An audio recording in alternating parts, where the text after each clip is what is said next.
नदीकाठच्या शेतकऱ्याने आपण आपल्या मोटर असेल तर काढून घ्या वरी घेऊन ठेवा, कारण की कोणत्याही क्षणी पाणी येऊ शकतं. आपली जनावरे नदीच्या काठी आता चरायला सोडू नका, बांधून देखील नका, कारण की पाणी गोदावरी नदीकडून डायरेक्ट नांदेडकडे पाणी येणार म्हणून हे लक्षात. आज देखील राज्यामध्ये सांगायचं झालं तर पण सोलापूर जिल्ह्यामध्ये पाऊस आज देखील पडणार आहे. म्हणजे आज 5, 6 आणि 7 आणखीन 3 दिवस सोलापूर जिल्ह्यात मंगळवेढा, जत, सांगली, सातारा, त्याच्यानंतर इकडं बारामती, श्रीगोंदा, त्याच्यानंतर इकडं बीड जिल्हा अहिल्यानगर, त्याच्यानंतर पाथर्डी, ह्या पट्ट्यामध्ये कडाष्टी, ह्या पट्ट्यामध्ये आज 3 दिवस आणखीन पाऊस असणार आहे म्हणून हा अंदाज त्या शेतकऱ्यांना लक्षात घ्यायचा. सांगायचं झालं तर सोलापूर जिल्हा, धाराशिव जिल्हा, लातूर जिल्हा, बीड जिल्हा, जालना जिल्हा, संभाजीनगर, परभणी जिल्हा, नांदेड जिल्हा, हिंगोली जिल्हा, अकोला जिल्हा, अमरावती जिल्हा, बुलढाणा, त्याच्यानंतर नागपूर, वर्धा, भंडारा, गोंदिया, चंद्रपूर, यवतमाळ ह्या पट्ट्यामध्ये मात्र आणखीन 7 ऑगस्टपर्यंत पाऊस चालू राहणार आहे म्हणून हा अंदाज लक्षात घ्यायचा. आणि त्याच्यानंतर विदर्भात शेतकऱ्यासाठी आनंदाची बातमी, पूर्व विदर्भात मात्र 15 ऑगस्टला मात्र अतिमुसळधार पाऊस पडणार आहे म्हणून हा अंदाज पूर्व विदर्भातल्या 6 आणि 5 11 जिल्ह्यातल्या शेतकऱ्यांना लक्षात घ्यायचा. सगळ्यात जास्त पूर्व विदर्भामध्ये गडचिरोली, चंद्रपूर, वर्धा, नागपूर, भंडारा, गोंदिया, यवतमाळ, अमरावती ह्या मध्ये 5-7 जिल्ह्यामध्ये मात्र अतिमुसळधार पाऊस 15 ऑगस्ट नंतर येणार आहे म्हणून हा अंदाज त्यांनी लक्षात घ्यायचा. खरं तर 14 तारखेला तिथं 14 ऑगस्टलाच पाऊस सुरू होणार आहे, पण 15 ऑगस्टच्या नंतर तिथं वाढ होणार आहे म्हणून हा अंदाज लक्षात घ्यायचा.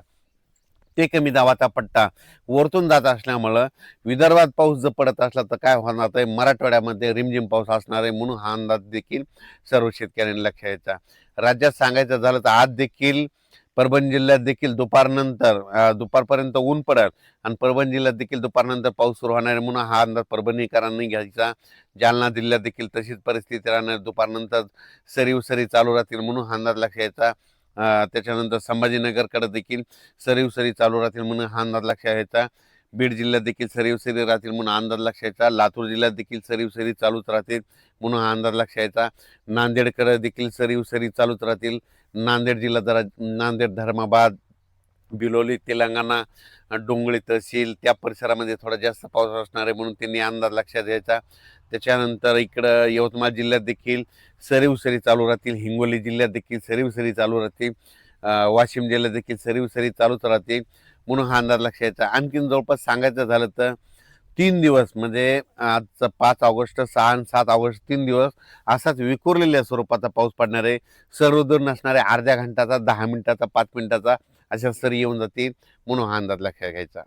म्हणजे रत्नागिरी, रायगडपासून ते पालघर इकडं नाशिकपर्यंत त्या पट्ट्यात मात्र आज पाऊस परत पुन्हा जास्त सक्रिय होणार आहे म्हणून हा अंदाज लक्षात घ्यायचा. महाबळेश्वरला पाऊस सुरू होईल, पुण्याकडे देखील रिमझिम पाऊस सुरू होईल. त्याच्यानंतर कोकणातला देखील पाऊस चालूच राहील आणि त्याच्यानंतर इकडं संगमनेर, अकोले, नाशिक, इगतपुरी तिकडं देखील पाऊस सुरूच राहील. त्याच्यामुळे काय होईल, नंदुरबार जिल्हा, धुळे जिल्हा, जळगाव जिल्हा तिकडं रिमझिम पाऊस सुरू राहील, सरी येतील म्हणून हा अंदाज लक्षात घ्यायचा. 4 ऑगस्टला काल दिवस मावळत असताना तांबडा आभाळ झालं होतं पश्चिमेला.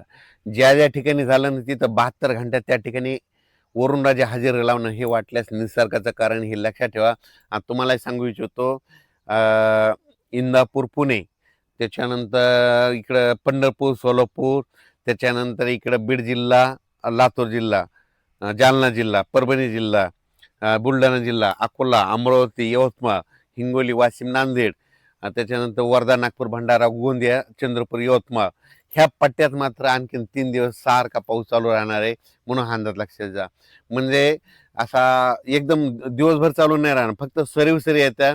काही ठिकाणी काय होईल, कडक जास्त जिथं ज्या ठिकाणी ऊन पडत तिथं मात्र जोराचा पाऊस 1 तासाचा पडणार आहे म्हणून हा अंदाज त्या शेतकऱ्यांना लक्षात घ्यायचा. कोल्हापूरचा पाऊस मात्र ते सुरूच राहील. कर्नाटक देखील काय होईल, सरी पाऊस सुरू राहणार आहे आणि तेलंगणात देखील मात्र थोडासा जास्त पाऊस असणार आहे म्हणून तेलंगणातल्या शेतकऱ्यांनी अंदाज लक्षात घ्यायचा. तेलंगणात 15 ऑगस्टच्या नंतर जरा जास्त पाऊस असणार आहे म्हणून तेलंगणातले सर्व छत्तीसगड त्या शेतकऱ्यांनी अंदाज लक्षात घ्यायचा. त्याच्यानंतर मध्य प्रदेशकडे एक आता कमी दाबाचा पट्टा जात असल्यामुळे मध्य प्रदेशकडे आता देखील पाऊस पडणार आहे. आणि त्याच्यानंतर 15 ऑगस्टच्या नंतर तर मग खूपच पाऊस पडणार आहे. म्हणून मध्य प्रदेश, खंडवा, बुरामपूर त्या लगतच्या शेतकऱ्यांना अंदाज लक्षायचा.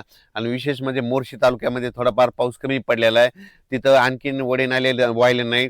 तर मोर्शीच्या शेतकऱ्यासाठी आनंदाची बातमी, तिकडे देखील आता 15 ऑगस्टचा पाऊस येईल आणि तुमच्या देखील वडे नाल्याला पाणी येणार आहे. म्हणून मोर्शीकरांनी अंदाज लक्षात घ्यायचा. कारण की अमरावती जिल्ह्यामध्ये मोर्शी, वरुड हे तालुके आहेत, तिकडे पाऊस कमी होता, तिकडे देखील भरपाई होऊन जाणार आहे. म्हणून हे देखील अमरावती जिल्ह्यातल्या शेतकऱ्यांना लक्षात घ्यायचा. आणि सोलापूर जिल्ह्यात देखील आणखीन 3 दिवस चांगला पाऊस आहे. वेगवेगळ्या भागात पडणार पण पडणार आहे. इकडं मसले चौधरीला तिकडे देखील सोलापूर जिल्ह्यात तिथं पाऊसच नव्हता अद्याप, तिथे देखील पडला, पण आणखीन देखील 2-3 दिवस पाऊस आहे म्हणून त्यांनी देखील अंदाज लक्षात घ्यायचा. करमाळा, श्रीगोंदा, कडाष्टी त्या परिसरात देखील थोडाफार पाऊस कमी होता. तिकडे देखील ह्या 2 दिवसात 3 दिवसामध्ये ती देखील पडून जाईल. सरीव येथील पिकाला जीवदान भेटेल असा पाऊस पडून जाणार आहे. म्हणून हा अंदाज लक्षात घ्यायचा.